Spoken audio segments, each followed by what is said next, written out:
Hello everyone, good morning. কেমন আছো সবাই? আশা করছি সবাই খুব ভালো আছো, সুস্থ আছো। আমরাও খুব ভালো আছি। তো আমার চ্যানেল বিউটিস বিউটিফুল লাইফে নতুন একটা ভিডিওতে তোমাদের সকলকে অনেক স্বাগত জানাই। তো লাস্ট 3-4 দিনের প্রচণ্ড শরীর খারাপ থেকে আজকে অনেকটাই ভালো আছি। শরীর খারাপ তো ছিল, জ্বর, ঠান্ডা, সর্দি লাগা এগুলো ছিল। এই দেখো ঠোঁটের উপর একটা জ্বর মতোও বেরিয়েছে। তো যাই হোক, এগুলো সব কিছুকে সাইড করো, তার কারণ আজকে একটা বিশেষ দিন। ভিডিও টাইটেল থামলে দেখে হয়তো তোমরা বুঝতে পেরেই গেছো। হ্যাঁ, ফাইনালি আজকে আমরা যাব মহাবতার নরসিংহদেব দেখতে।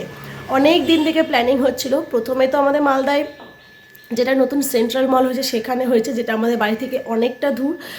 এরকম ওয়েদার, বৃষ্টি, তারপর মেয়ের পরীক্ষা, তার সাথে সাথে আমাদের শরীর খারাপ, বাড়িতে ছিল পুজো, কোনোভাবেই যাওয়া হচ্ছিল না।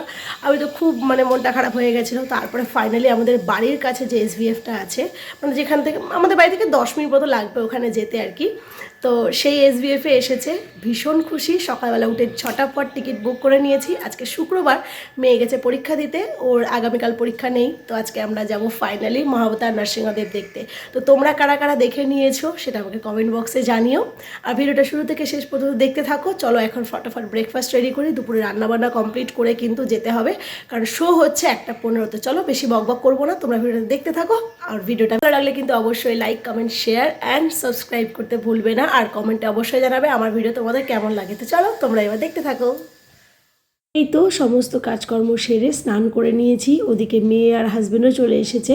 হাজব্যান্ড আজকে একেবারেই চলে এসেছে, কাজ কমপ্লিট করে আর কি মেয়েকে নিয়ে বাড়ি এসেছে। বাড়ি এসে বললো একটু কফি বানাবো, খাবে? বললাম অবশ্যই, এরকম অফার কি কেউ ছাড়ে বলো। হাজব্যান্ড একটু কফি বানিয়েছে, এখন এটা আমরা খাবো। খাওয়ার পরে যাব ব্রেকফাস্ট বানাতে। ব্রেকফাস্টটাও করতে হবে, আবার দুপুরে রান্নাবান্নাটাও সারতে হবে। ব্রেকফাস্টে আজকে আয়োজন দেখে তো বুঝতেই পারছো। আজকে ব্রেকফাস্টে হচ্ছে চাউমিন। একদম সিম্পলভাবে করব, কোনো এক্সট্রা কোনো সবজি বা কোনো কিছু, বা অন্যান্য দিন যেভাবে করি আর কি, ভিনিগার, সয়া সস, এটা ওটা দিয়ে কিচ্ছু না। একদম নর্মাল স্কুল টিফিনে মারা যেভাবে চাউমিন দিত, ঠিক সেইভাবেই চাউমিনটা করেছি। আর আজকে না ব্রেকফাস্টটা বানাতে অনেকটা লেট হয়ে গেছে। এখন ওই 11টা 10-15 মতো বাজে। এখন ব্রেকফাস্ট করব কখন, ব্রেকফাস্টের বাসনপত্র ক্লিন করব কখন, তারপরে আবার রান্নাবান্না হবে কখন, সেইটা নিয়ে এখন চলছে বিশাল চিন্তা ভাবনা। তো ব্রেকফাস্ট করতে করতে হাজব্যান্ড বললো যে থাক, বাদ দাও, বাইরে কিছু একটা খেয়ে নেব, তুমি একটা রেডি হতে শুরু করো তোমরা। তো এদিকে মেয়েকে ফার্স্টে রেডি করিয়ে দিয়ে তারপরে হাজব্যান্ডও স্নান হয়ে গেছে, ও ওদিকে রেডি হচ্ছে, ওকে রেডি করিয়ে তারপর আমি রেডি হব। আর একে রেডি করানো তো হাজার একটা বায়ানাক্কা আর কি, এটা পরবো না, ওটা পরবো না, এই আরেকটা দিয়ে দাও, এই ক্লিপটা দিয়ে দাও, এসব চলতেই থাকে। আর এদিকে মেঘলা ওয়েদার হলে হবে কি, প্রচণ্ড গরম, দেখলেই পেলে যে স্ট্যান্ড ফ্যানটাও জ্বালিয়েছি। তো তারপরে আর কি মেয়েকে রেডি করানোর পরে আমি নিজে রেডি হয়ে নিচ্ছি। আমার রেডি হওয়া ওই ক্রিম তো সেরকম বিশেষ কিছু মাখি না, কারণ আমি প্রচণ্ড ঘামে আমার স্কিন, সেই কারণে আর কি। তো একটু টোনার দিলাম, একটু লিপ বাম আর একটু কাজল পরবো, ব্যাস আমি রেডি হয়ে যাব। আর যারা যারা আমার চ্যানেলটা সাবস্ক্রাইব করনি তারা কিন্তু অবশ্যই চ্যানেলটাকে সাবস্ক্রাইব করে আমার পাশে থেকো। যাই হোক, এখানে ওই যে টোনার মাখা কমপ্লিট, এবার একটু কাজল মাখছি। আমি এই লাস্ট কয়েক মাস ধরে আর কি রেনের এই কাজলটা ইউজ করছি। কাজলটা না সত্যিই খুব ভালো। তো তোমরা যারা যারা কাজল পরতে ভালোবাসো তোমরাও কিন্তু একবার ইউজ করে দেখতে পারো। তারপরে এই পালা চুলের খুব একটা কিছু আমি করি না, তার কারণ যেহেতু দিনের বেলা স্কুটিতে যাব, চুল একদম ইয়ে হয়ে যাবে। প্রথম দিকে ভেবেছিলাম যেহেতু ভেজা আছে, চুলটা একটু ছেড়েই যাব আর কি, ভালোও লাগবে। একটু কুর্তি পরেছি আজকে একটা ভালো আর কি। তো তারপরে দেখলাম যে না, স্কুটিতে যাব। আর এমনি যা ওয়েদারটা কী বলো তো, হিউমিডিটিটা না প্রচণ্ড, কেমন যেন একটা ভ্যাপসা টাইপের গরম। তো সেই জন্য দরকার নেই, চুলটাকে ভালো করে ফোল্ড করে যাই। সিনেমা হলের ভেতরে তো এসি চলবে, তো তখন না হয় চুলটা খুলে দেবো, দিয়ে আরাম করে একটু বসে সিনেমাটা এনজয় করব, সেই ভেবেই বেরিয়েছি। এখনও অবধি আমাদের সঙ্গে কি হয়েছিল আর কি, সেটা তো তোমাদের সঙ্গে শেয়ার করে নিই। চলো আস্তে আস্তে তোমরা ভিডিওটা দেখতে থাকো, তোমরা পুরোটাই দেখতে পাবে ডিটেলসে আর কি, যে আদৌ আমরা সিনেমাটা দেখতে পেয়েছিলাম কি পাইনি। এরকম সিচুয়েশান আমাদের সাথে কোনো দিন হয়নি, ফার্স্ট টাইম এরকম হলো। তো যাই হোক, রেডি হয়ে বেরিয়ে গেছি। অলরেডি আমরা 3-4 মিনিট লেট, অসুবিধে নেই, একদম কাছেই চলে এসেছি। আমাদের ইংলিশ বাজারে যে স্টাইল বাজারটা আছে আর কি, স্টাইল বাজারের ওপরেই 4th ফ্লোরে আছে এসভিএফ, সেখানে আমরা যাচ্ছি। তো আর 2-1 মিনিট ম্যাক্সিমাম তার মধ্যেই ঢুকে পড়বো, গাড়িটা পার্কিং করেই ঝটপট করে ওপরে উঠে পড়বো। এই তো চলে এসেছি। এইখানে এসে শুরু হয়েছে মেন প্রবলেম। সেইটা হচ্ছে এখানে আসার পরে জানতে পারছি যে টেকনিক্যাল প্রবলেমের জন্য সিনেমা চলবে না। সকাল 10টা 15 শোটাও চলেনি, এখন দুপুর 1টা 10 শোটাও চলবে না। এদিকে ফুল হাউসফুল, একদম বলতে পারো প্রত্যেকে দাঁড়িয়ে আছে।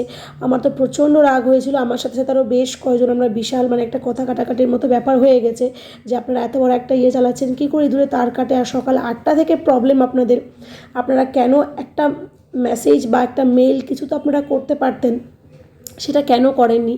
এত মানুষ, দেখো আমাদের বাড়ি থেকে 10 মিনিট দূরত্বে ঠিক আছে, কিন্তু যারা দূর থেকে আসছে তাদের কী হবে বলো? আর এটা একটা ফ্যামিলি শো মতো, আজকালকার সিনেমা কিন্তু ফুল ফ্যামিলি নিয়ে অনেকেই দেখতে পারে না, বাচ্চাও অ্যালাউ করে না। সেখানে এরকম একটা সিনেমা ধরো সবাই নিজের ফ্যামিলি নিয়ে এসেছে। তো যাই হোক, কিছু করার নেই। ওখান থেকে এসে বাধ্য হয়ে লাস্ট ওই সেন্ট্রাল মলেই আসলাম। এখানে এসেও 3:55 6:25 দুটো শোয়ের মধ্যে একটা শোয়েরও টিকিট নেই, না আজকের না কালকের। তো বাধ্য হয়ে সেই 8:55 ওই 9টা শোটারই টিকিট কেটে বাড়ি এসেছি। একটু রাত হয়ে যাবে, একটু না অনেকটাই রাত হয়ে যাবে। তো বাড়ি এসে খাওয়া দাওয়া করে একটু বেরোচ্ছি, এখন একটা কাজ আছে। তো সেই কাজটাও হবে কি না বলতে পারছি না, আজকে সারাটা দিন না কেমন যেন একটু এলোমেলো হয়ে যাচ্ছিল মনে হচ্ছিল। তো চলো এখন বেরোই, এই কাজটা তো সেরে আসি, দেখা যাক কাজটা হয় কি না। এটা আর তোমাদেরকে ডিটেলসে কিছু শেয়ার করলাম না, মেইন যে টপিক সেইটা দিয়েই আজকে তোমাদের সঙ্গে ভিডিওটা শেয়ার করব। তো সেই কাজটা হয়েছিল। আর তারপরে না প্রচণ্ড ঝড় বৃষ্টি হচ্ছিল। তা মোটামুটি 7টা 7:30 পর্যন্ত তো কি বলবো, অসম্ভব ঝড় বৃষ্টি হয়েছে। আমরা ভাবছিলাম এই টিকিটটাও কাটলাম, এবার আদৌ হবে কি হবে না দেখা, এই করতে করতে যাই হোক বৃষ্টিটা একটু ছেড়েছিল। বাজে এখন ওই 8:15-20 মতো আমরা বেরিয়েছি। এখন যাচ্ছি ওই আমাদের সেন্ট্রাল মলে আর কি, সেইখানে যাচ্ছি, যেটা আমাদের বাড়ি থেকে ওই স্কুটি চালিয়ে 20-22 মিনিট তো লাগেই। তো চলেও এসেছি, গাড়ি পার্কিংয়ে রাখা হয়ে গেছে। তো সেটাই বলছিলাম হাজব্যান্ডকে, এখন অবধি সব কিছু তো ঠিকঠাক আছে, জানি না নৃসিংহদেব কৃপা করবে কিনা, ঠিকঠাকভাবে দেখতে পাবো কিনা। তো এসেছি 4th ফ্লোরে। তো সেন্ট্রাল মলে আমরা ফার্স্ট টাইম এইবারই এসেছি আর কি, কয়েক মাস আগে উদ্বোধন হয়েছে। তো আজকে আর একদম ঘুরবো না, ঘুরে দেখবো না, অন্য একদিন সময় নিয়ে আসবো ঘোরার জন্য। আজকে যেটার জন্য এসেছি সেটা হলেই হবে। এখানে এসেও দেখছি লম্বা এরকম লাইন।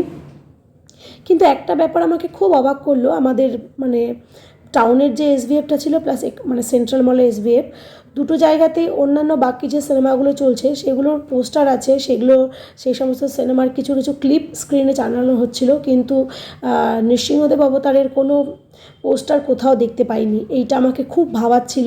আমি একটা জিনিস যেটা আমার মাথায় ঢুকে যায় না, খুব ঢুকে যায়, এইটা নিয়ে আমি কবে কোথায় কোন জায়গায় বলবো সেটা আমি বুঝে পাচ্ছিলাম না যে কোন জায়গাটায় বললে ঠিক হবে। তো যাই হোক, সব কিছু ভাবনা চিন্তা করে এইসব বলা বলি করতে করতে ঢুকে তো সিনেমাটা দেখলাম। আর যারা যারা দেখেছো তারা জানো, আর যারা দেখুন তাদেরকে রিকোয়েস্ট করবো অবশ্যই গিয়ে একবার দেখে এসো। পোস্টার না থাকলে কী হবে, ফুল সিনেমা হল কিন্তু একদম হাউসফুল ছিল, পুরো 8 থেকে 80 প্রত্যেকে এসেছিল। একদম নিচের গোল্ড থেকে ওপরের প্ল্যাটিনাম ডায়মন্ড পর্যন্ত পুরো একদম ফুল ছিল, রয়্যালও একদম ফুল ছিল। তো যাই হোক, ভীষণ ভালো এক্সপিরিয়েন্স, ভীষণ ভালো সিনেমা দেখলাম, এত ভালো লেগেছিল। এবার সিনেমা শেষ হতে হতে ওই 11:20-25, তারপরে ধরো বেরিয়ে আসা, একটা হাউসফুল ছিল, এক এক করে লিফটে নেমে আসতে অনেকটা সময় লেগে গেছে। এবার এখান থেকে বেরোবো। তো তোমাদের প্রত্যেককে আমি একটাই রিকোয়েস্ট করব, তোমরা যারা যারা এখনও দেখোনি, তোমাদের কাছাকাছি যে এসভিএফ হল আছে সেখানে যাও, গিয়ে প্লিজ সিনেমাটা একবার দেখে এসো। আর যারা যারা দেখেছো তারা একটু কমেন্টে জানিও কেমন লাগলো সিনেমাটা তোমাদের। অবশেষে গাড়ি নিয়ে বেরিয়ে পড়েছি, এখন বাজে রাত্রি প্রায় 12:15, আর 2-4 মিনিটের মধ্যে বাড়ি পৌঁছে যাব। তো আজকে ভিডিওটাও এই পর্যন্ত রাখছি। সবাই খুব ভালো থেকো, সুস্থ থেকো। ভিডিওটা কেমন লাগলো অবশ্যই জানিও, ভালো লাগলে একটা লাইক করে দিও, কমেন্ট করে দিও। আর ভিডিও তো ক্লিপ সেরকম কিছু একটা দিতে পারলাম না সিনেমার, কপিরাইটের জন্য। তো যাই হোক, তোমরা যেও দেখে এসো, এটা আমার তরফ থেকে রিকোয়েস্ট। আজকের মতো টাটা, সবাই খুব ভালো থেকো।